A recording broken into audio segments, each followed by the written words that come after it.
My childhood was very challenging. It was very happy but very challenging, considering the fact, for people who don't know me, that I do suffer hydrocephalus. It's an excess fluid inside your brain that doesn't circulate throughout your body, but it actually sits in back of your on one side of the brain or at the back of your brain. It depends on where it stays, and it doesn't circulate throughout your body. And as a result, babies who are born with the condition, unless there's a shunt put in, they don't survive. They usually live for a couple of weeks and then they die.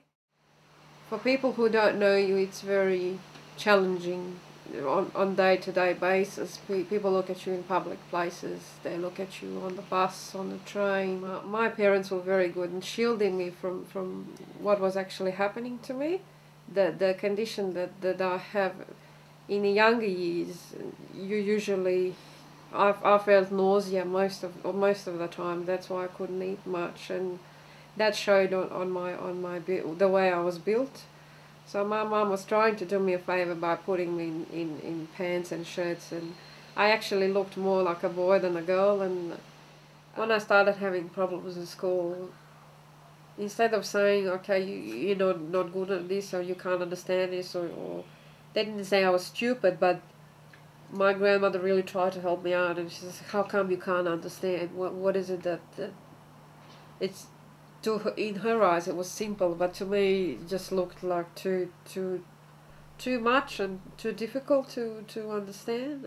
But now looking back, I think if I went non-mainstream way in terms of maybe attending a special school, that I would be excelling in whatever I was doing, and maybe even go further than only primary school in our country. My dad suggested that I finished high school and then start looking for a job instead of vice versa, and I said I disagree. And then he said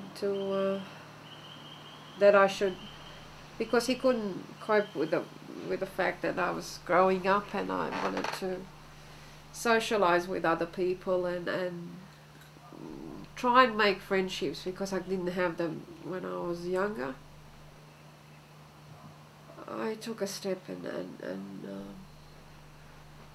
wanted to leave home.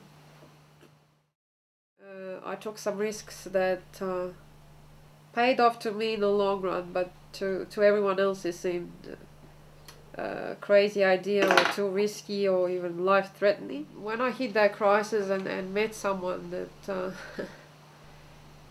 was a terrible idea for me, but at the time he was an escape from the reality that I was having. We talked a lot. We exchanged a lot of talk about who we are as people, and the fact that we understand each other, and he could understand. I thought that he could understand where I was coming from and what obstacles I experienced as a person.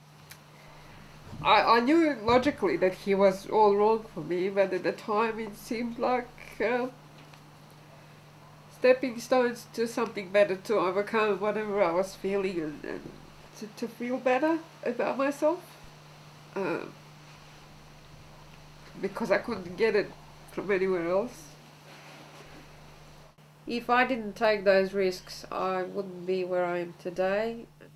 I have two beautiful children, age 7 and age 4, a boy and a girl. Their names are Anna and David.